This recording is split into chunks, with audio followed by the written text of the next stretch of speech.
오늘 본문은 마가복음 6장 45절에서 52절입니다. 제가 군대에서 밤에 일찍으로 근무를 할 때였습니다. 근무자는 야간에 시간에 맞춰 순찰을 하게 되어 있습니다. 그런데 그날 일찍 장교가 피곤하다고 하여 저 혼자 순찰하라고 하였습니다. 그래서 탄약고를 비롯해서 취사장, 타 중대로 돌아다니면서 순찰지에 사인을 하였습니다. 그 중에 3중대로 가는 길은 멀고 무서웠습니다. 개울을 넘다가 누가 서 있는 것을 보았습니다. 귀신이라고 생각하여 크게 찬송가를 부르며 뛰었습니다. 왜냐하면 고참으로부터 그곳은 귀신이 자주 나왔던 장소라고 들었기 때문입니다. 그런데 돌아오는 길에 보니까 나뭇가지가 흔들거린 것이었습니다. 저처럼 제대로 보지 않고 귀신이라고 생각하여 무서워한 사람들이 오늘 본문에서도 등장하고 있습니다. 바로 예수님의 제자들이었습니다. 본문을 통해 그리스도인의 삶에 대해 살펴보겠습니다. 예수님은 많은 사람들 앞에서 가르치셨습니다.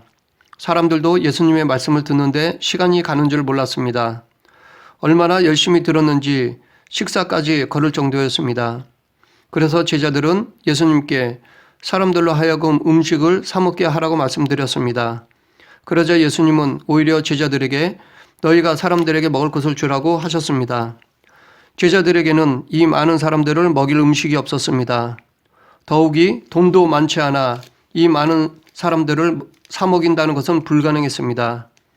제자들이 내놓을 수 있는 것은 겨우 떡 5개와 물고기 2마리였습니다. 그것도 자기들의 것이 아니었습니다. 어떤 아이가 가져온 도시락이었습니다. 그런데 예수님께서는 이것을 받아들고 축사하시고 제자들에게 주셨습니다. 제자들은 예수님께서 주시는 것을 받아서 사람들에게 나누어 주었습니다. 그런데 놀랍게도 그곳에 있던 모든 사람들이 다 배불리 먹었습니다. 그곳에는 남자만 세어도 5,000명이었습니다. 그렇다면 여자와 아이들까지 합친다면 그 이상이 된다는 것입니다. 이 많은 사람들을 고작 떡 5개와 물고기 2마리로 다 먹이셨던 것입니다. 더 놀라운 것은 다 배불리 먹고도 남은 조각이 12바구니나 되었다는 것입니다. 그 많은 사람들을 먹이고도 남을 정도로 놀라운 기적을 베푸셨습니다. 이러한 기적을 행하신 후에 예수님은 무엇을 하셨는지 오늘 본문 45절부터 47절에 나옵니다. 예수께서 즉시 제자들을 재촉하사 자기가 무리를 보내는 동안에 배 타고 앞서 건너편 벳세다로 가게 하시고 무리를 작별하신 후에 기도하러 산으로 가시니라. 저물매 배는 바다 가운데 있고 예수님께서는 홀로 무태에 계시다가 예수님은 서둘러 제자들을 배에 태워 건너편 벳세다로 보내셨습니다. 예수님이 이렇게 하신 이유를 본문에서는 찾아볼 수 없습니다. 그러나 같은 내용을 다루고 있는 요한복음에서는 그 이유를 밝히고 있습니다. 그러므로 예수께서 그들이 와서 자기를 억지로 붙들어 임금으로 삼으려는 줄 아시고 다시 혼자 산으로 떠나가시니라. 예수님으로부터 가르침을 받았던 사람들이 예수님을 왕으로 삼으려고 했기 때문입니다. 이들이 이렇게 하려고 한 것은 예수님을 정치적인 메시아로 생각했기 때문입니다. 그런데 이들뿐만 아니라 당시 제자들도 예수님을 정치적인 메시아로 생각하고 있었습니다. 그렇기 때문에 만약 이들이 이러한 행동을 하면 제자들도 동요될 수 있기 때문에 사람들을 보내고 서둘러 제자들을 건너편 벳세다로 보내신 것입니다. 예수님이 정치적인 왕으로 세움받는 것은 하나님의 뜻을 이루는 것이 아닙니다. 오히려 예수님의 사역을 방해하는 것입니다. 하나님의 뜻을 거스르는 것입니다. 그래서 예수님은 군중들의 반응이 제자들에게 악영향을 끼치지 못하도록 서둘러 배를 태워 보낸 것입니다. 이러한 예수님의 행동은 지금 우리들과는 반대입니다.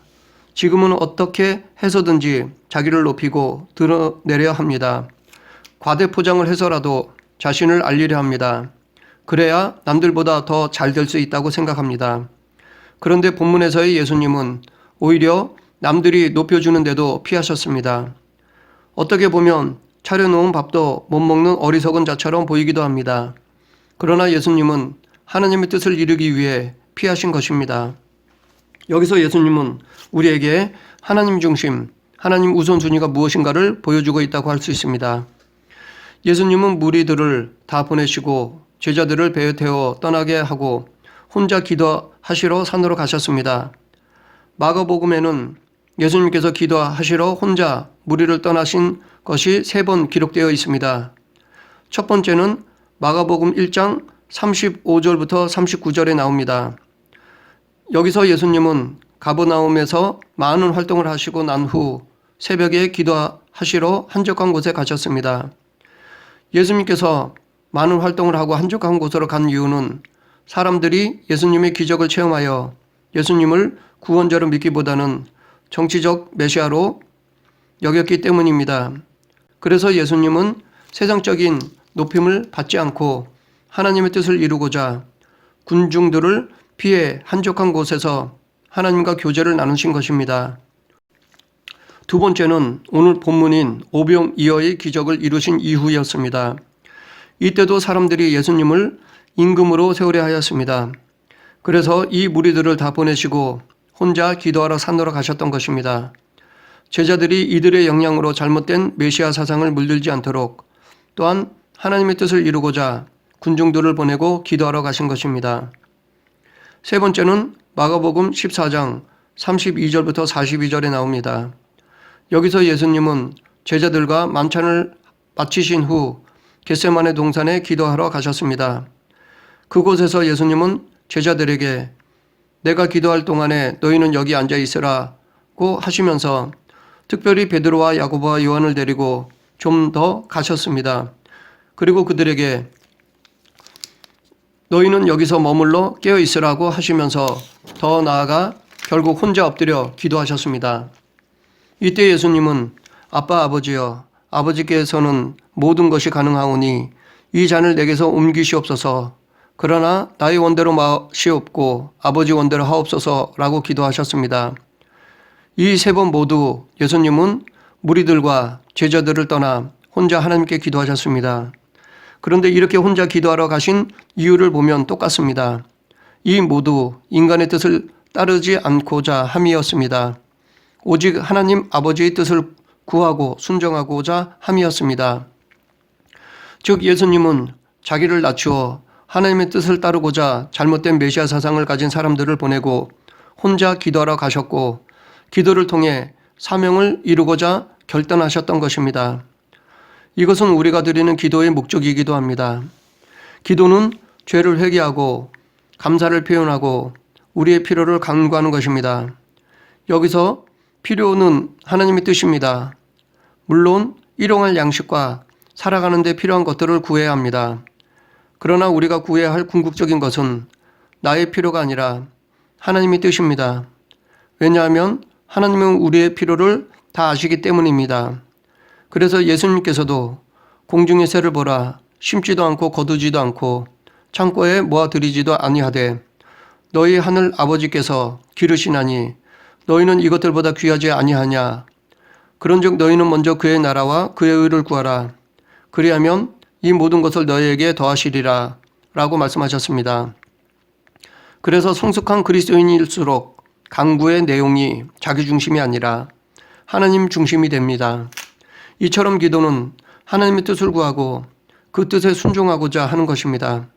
그래서 혹자는 기도를 말씀의 추진력이라고 말하기도 합니다.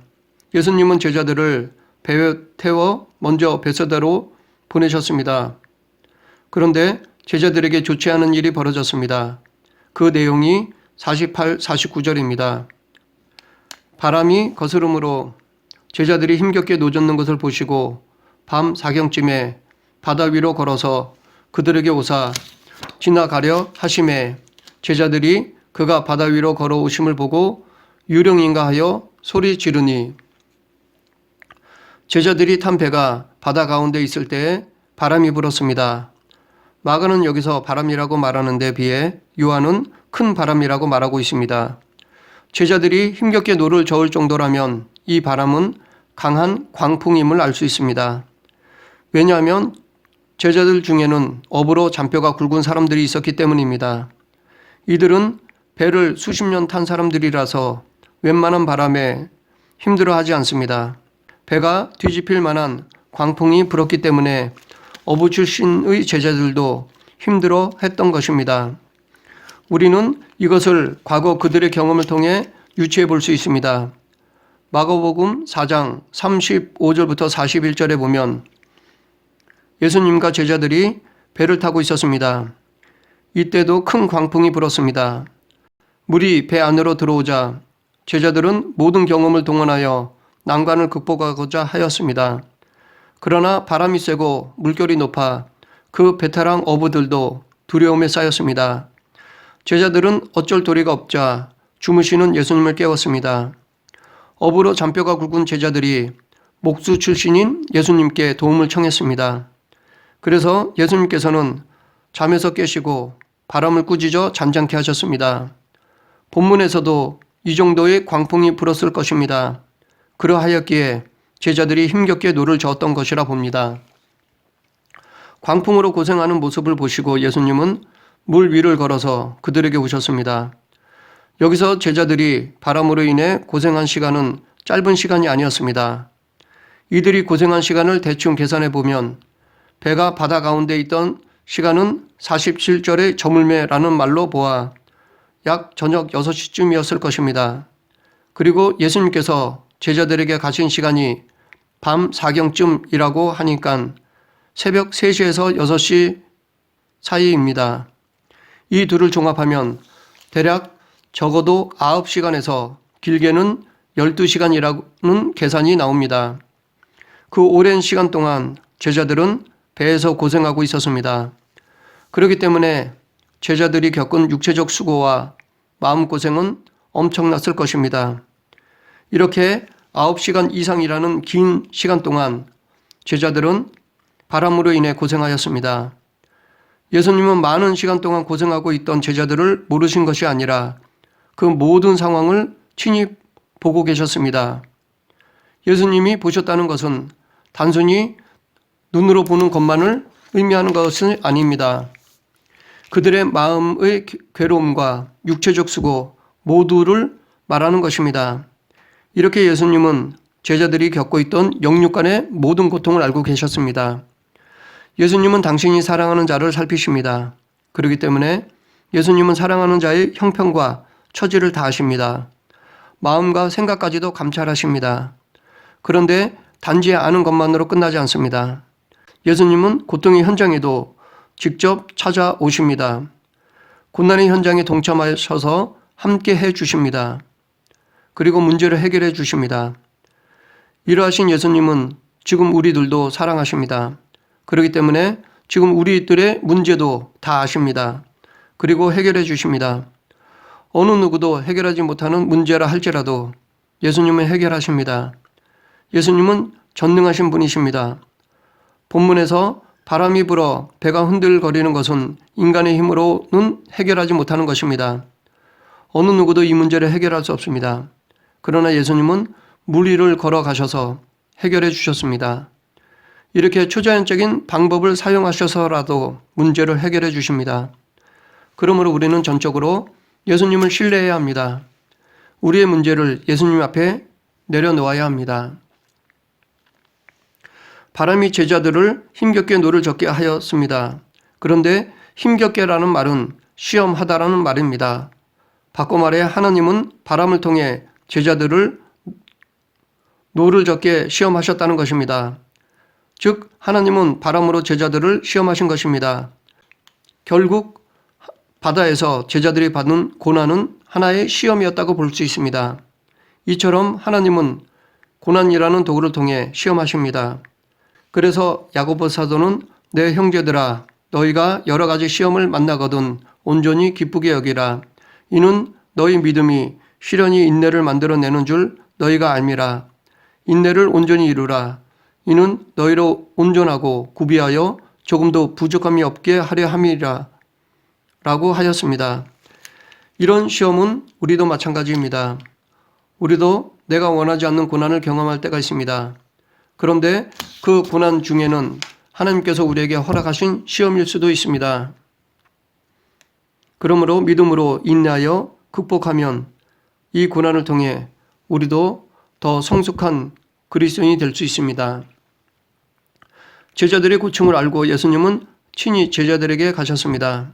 그런데 제자들은 예수님이 걸어오심을 보고 유령인 줄 알았습니다. 그래서 모두 두려워 소리를 질렀습니다. 제자들이 놀라자 예수님은 그들을 안정시키셨습니다. 그들이 다 예수를 보고 놀람이라. 이에 예수께서 곧 그들에게 말씀하여 이르시되 안심하라 내니 두려워하지 말라 하시고 배에 올라 그들에게 가시니 바람이 그치는지라. 제자들이 마음에 심히 놀라니 유령으로 알고 두려워하는 제자들에게 예수님은 내니 두려워하지 말라고 말씀하셨습니다. 여기서 당신을 가리키는 말로 내니라고 말씀하시는데 이 말은 여호와라는 표현입니다. 즉 나는 나야 스스로 있는 자라는 의미입니다. 예수님은 당신을 여호와라고 말씀하셨습니다. 그런데 자신을 스스로 있는 자라고 소개한 것은 예수님만이 아닙니다. 모세가 소명을 받을 때 하나님께서도 당신을 가리켜 여호와, 즉 스스로 있는 자라고 말씀하셨습니다. 이 스스로 있는 자라는 의미는 모든 것들의 주인 되심을 말하는 것입니다. 즉 창조자이심을 말하며 또한 모든 것들을 마음대로 하실 수 있다는 것입니다. 그렇기 때문에 예수님이 자신을 내니라고 소개한 것은 전능자이신 하나님을 간접적으로 나타내신 것이라 할 수 있습니다. 이렇게 당신이 세상을 지으신 창조자이시기에 물 위를 걸을 수 있는 것이고 유령이 아니기 때문에 제자들에게 두려워하지 말라고 하신 것입니다. 여기 안심하라는 말은 용기를 내라, 담대하라는 말입니다. 즉 담대하라, 내니 두려워하지 말라라는 것입니다. 이 말은 가나안 입성을 앞두고 두려워하고 있던 여호수아에게 하신 말씀이기도 합니다. 여호수아서 1장 9절에서 하나님은 여호수아에게 내가 내게 명령한 것이 아니냐, 강하고 담대하라, 두려워하지 말며 놀라지 말라, 내가 어디로 가든지 내 하나님 여호와가 너와 함께 하느니라 하시니라 라고 하셨습니다. 이 말씀이 지금 두려워하고 있는 제자들에게도 향하고 있습니다. 또한 두려워하지 말라는 말은 두려움을 멈추라 라는 말인데 왜냐하면 두려움은 그 자체가 실체가 아니기 때문입니다. 믿음의 결례로 인한 마음의 작동입니다. 그런데 우리 마음은 한번 두려워하면 물결이 요동치듯이 순식간에 두려움에 사로잡힙니다. 그래서 자라보고 놀란 가슴이 소뚜껑 보고 놀라듯 한번 두려움을 느끼면 쉽게 멈추지 않습니다. 그렇기 때문에 두려움을 멈추기 위해서는 믿음이 있어야 합니다. 모든 만물을 다스리시는 예수님을 믿어야 두려움을 멈출 수 있습니다. 그래서 예수님께서도 본문에서 제자들에게 내니 두려워하지 말라라고 말씀하신 것입니다. 그런데 이 말씀은 지금 우리들을 향한 말씀이기도 합니다. 우리도 문제 앞에서 여호와 하나님이 함께 하시기 때문에 강하고 담대해야 합니다. 두려움을 멈추어야 합니다. 그런데 여기서 말하는 강하고 담대하라는 말의 적용 범위는 자기 뜻을 이루는데 강하고 담대하라라는 것이 아닙니다. 하나님 말씀에 순종하는데 강하고 담대하라라는 것입니다. 이것은 마치 아브라함에게 사랑하는 아들 이삭을 바치라는 명령에 조금도 지체하지 않고 순종한 모습과 같은 것입니다. 아브라함은 하나님의 뜻을 이루는데 강하고 담대하였습니다. 그러므로 우리도 하나님의 뜻을 이루는 데 있어서 지체하지 말고 강하고 담대히 순종해야 합니다. 그러면 아브라함에게 주셨던 복을 지금 우리들에게도 허락해 주십니다. 본문과 같은 사건을 기록한 마태복음 14장 22절부터 33절에서는 베드로가 물 위를 걷다가 빠진 이야기가 나옵니다. 그런데 본문에서는 이 부분이 빠져 있습니다. 그 이유는 아마도 마가가 베드로의 제자였기 때문일 것입니다. 마가복음은 베드로를 쫓아다니던 마가가 베드로의 설교를 듣고 기록한 것입니다. 그런데 베드로가 물에 빠진 이유가 바람을 보고 무서워했기 때문인데 베드로의 제자인 마가가 스승에 대한 예우 차원에서 베드로의 약한 믿음을 다루지 않은 것이라고 추측할 수 있습니다. 이 사건에서 제자들이 놀란 이유는 예수님을 유령으로 착각했기 때문입니다.